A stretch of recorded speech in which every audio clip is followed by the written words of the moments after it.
And welcome back. Now, while announcing Level 3 regulations, President Cyril Ramaphosa made mention that domestic air travel will be allowed, but only for business. And this as many airlines internationally and locally are on the brink of collapse. And South African Airways is in business rescue already. Other airlines like Comair and FlySafair are either filing for bankruptcy or struggling to stay afloat.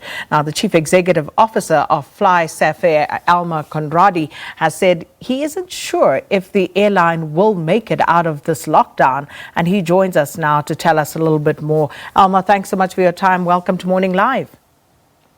Good morning, Sakina. So let's start with the current financial and operational health of FlySafair. So at the moment, we were lucky. We went into the lockdown in a quite strong, with a quite a strong cash position. So we can hold out for quite a while. I think the biggest concern that faces us as an airline, and I think most airlines, is that we're not sure what it's going to look like when we start flying. And whether it's actually feasible to start flying. Once we start flying, it might actually have a much bigger impact on our cash flow than just actually not flying at all.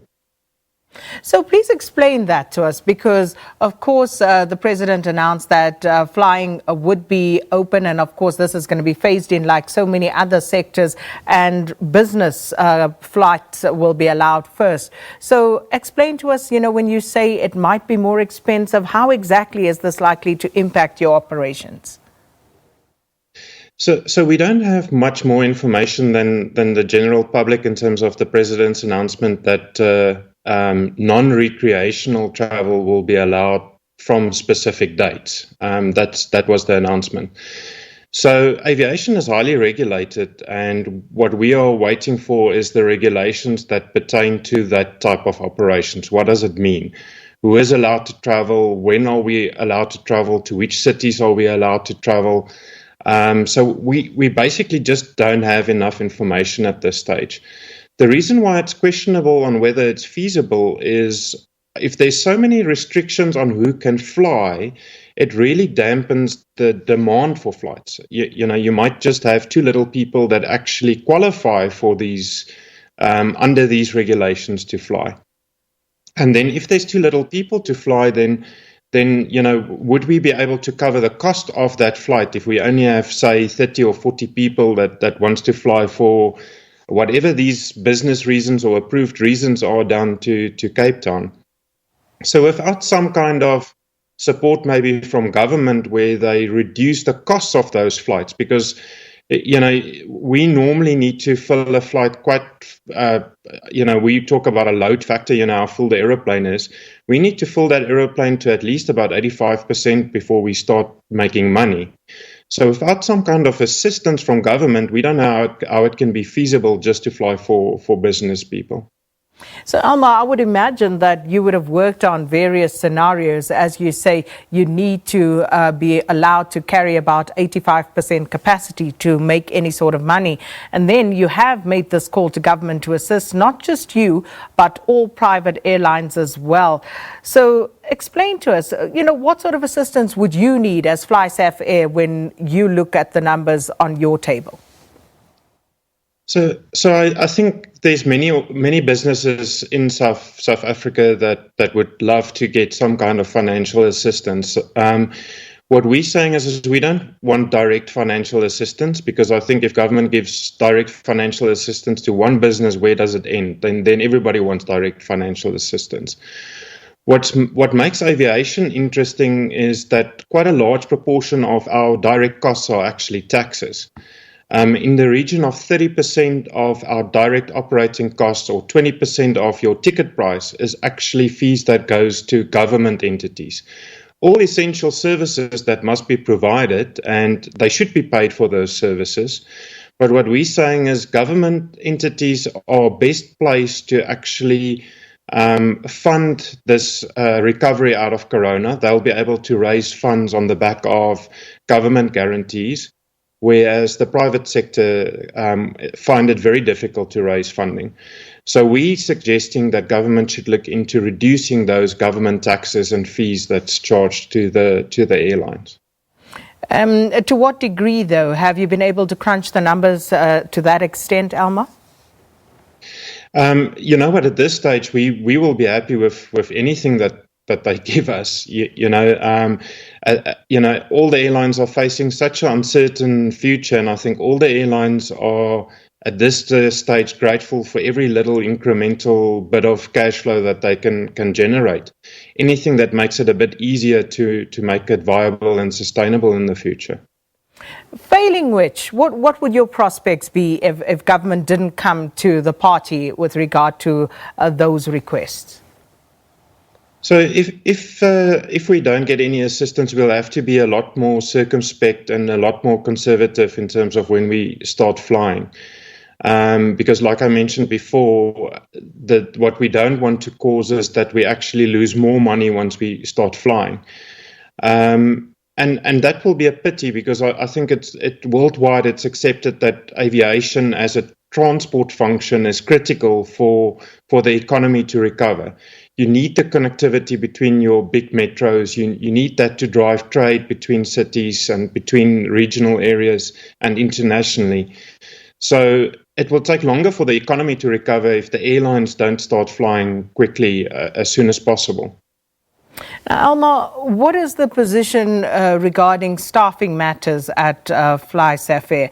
How many people do you actually employ, and have you been able to pay them on date, and what's that position looking like going forward? So just before the lockdown, we were on just more than 1,200 staff. And I think this whole situation is actually impacting the staff more than anything else in our business. So for the first month, the first lockdown period up to the end of April, or up to the first lockdown period, if all the staff was fully paid. Then from the second lockdown period, all the staff is on unpaid leave unless they had leave that they could take. As a company, we made 10 million rand available per month, which we subsidizing a bit that we pay to the employees together with the TERS UIF.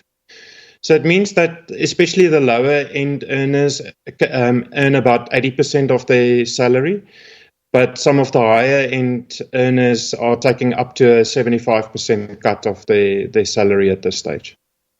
Are you considering any retrenchments at this stage? So when we went into this whole situation, we said we need to decide whether it's a permanent situation or whether it's temporary. If it's permanent, then we need to seriously look at reducing our workforce and going into retrenchments. But if we see it as temporary, which we saw anything from 12 months to 18 months, then we need to try and stick it out and try and keep as many of our employees as possible, and rather carry the costs now, but have them available when we're ready to start flying. We're still hopeful, and I hope I'm not too optimistic and naive, but we still of the view that this is a temporary situation. So we're trying to hold on to all our staff as much as we can, because we especially think that our staff is actually one of our main competitive advantages. So I don't want to lose them. And of course, at a time like this, innovation becomes key. And as an airline that has been in business for more than 53 years, do you think at this stage about going back to some of your core functions? Because you only entered the commercial airline space about 7 years ago, but the company has been in existence for 53 years, doing maintenance, leasing, and all sorts of other things. How do you think you can survive moving forward, given the difficulty that this industry is facing at the moment, Elmar? So we're fortunate that we do have a small second stream of income through operations or contract operations, where we do mainly aid and relief work in Africa for the likes of the United Nations, the World Food Programme, organizations like that. It's a much smaller part of our business, but it's great that it's actually there and it's generating revenue at this stage. We're trying very hard to see whether we can expand on that and do more business on that side of the business. But actually, throughout the whole of Africa, it's very difficult to do any flying at this stage. There is just so many restrictions about moving even crew around, and what the rules are. In every country, there's now different rules about when you land there, what needs to happen to the crew, etc., which makes it very difficult. But we are pursuing those options. Talking about innovation, though, we actually started developing something last year, which we aimed at the business market, where you can buy the middle seat next to you as an extra seat so that you can recreate the business experience. And we actually launched that and managed to finish that during this lockdown period. So we actually launched that, and we actually think that will be a nice service once we start flying, where people can actually recreate that business class experience. So what does that entail? If you can just give us a sense, give us a picture of what that would mean. What then happens to that middle seat, essentially? So normally when you go through the booking experience on our website, when you get to the seat map or where you select the seats, you can now, if you select the window or the aisle seat, you also get the option to block the middle seat. You pay an extra, at this stage, 750 Rand for that. But as a combination, that's much cheaper than a business class ticket on, say, historically one of the full service carriers. So with that, and then you've got all the other options where you can add your bags, you can add refundability of the ticket, so you can really recreate the whole business class experience on our airline, but you can pick and choose which parts you want. And you say this is for businesses, but what if two individual travelers wanted to do that? Would there be an option for them to pool resources to block that middle seat? Yeah, absolutely.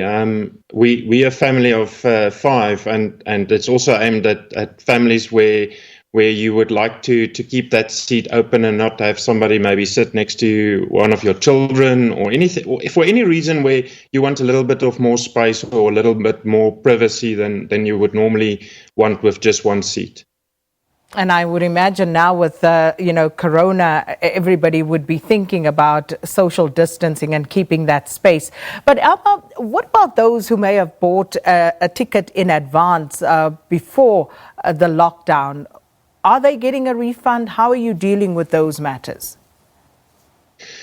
So it was a logistical nightmare for us with all the refunds to try and figure it out. It's not our normal business. So actually all our tickets are normally non-refundable tickets, so we don't refund at all. So it was quite a challenge for us to find a solution so quickly. So when the president made his first announcement, we actually announced that we will allow people to cancel their flights to voucher. And they were able to do it themselves through the website. That was the period leading up to the lockdown. For the period post the lockdown, we actually cancelled all the bookings automatically and issued vouchers to all the passengers automatically, which they should have received via email. That is valid for a year, so 12 months, and then they can book for any period post that 12 months. So if you wait until the last month, you can book another year in advance. So it's basically 24 months that you can use the voucher. The reason why we had to do that is, just in that first 2-week period and in the lockdown period, we had to process in excess of 70,000 cancellations. And even now, it's even more than that because the lockdown's been extended. So just logistically and practically, it just wasn't possible to do it any other way for us than to issue two vouchers. We intend to launch an incentive once we start flying again, where we will give people an extra discount for using the vouchers and taking the vouchers. And then obviously we'll start looking at what other options there are to help customers out. And just a final question, Elmar, what are the short-term prospects? How long do you believe it might be before local and international industry gets back on track? And I know it's a bit of an unfair question, but, you as someone in the industry who's been there for a while, how are you seeing this play out? So I see when we start flying that most airlines will only be able to fill about 30% of their original capacity. And we're hoping that by the end of the year, maybe we'll be to about 65%. And I don't see us fully recovering to where we were in the next 18 to 24 months. So it's going to take a really long time for the aviation market to recover. I guess the good news for the consumer out there is that when we do start flying, I think ticket prices are going to be relatively inexpensive because there's going to be all this excess capacity in the market, all these seats in the market. Well, Elmar Conradie, thanks for your time. Elmar Conradie is the CEO of FlySafair, discussing both his airline as well as what's happening in the industry, and some very interesting insights there from Elmar Conradie. Always want to hear from you, so if you'd like to join in the conversation, drop us a comment on Twitter or Facebook and let us know what your views are. Right, we're going to take a break and then we'll bring you the news at 7.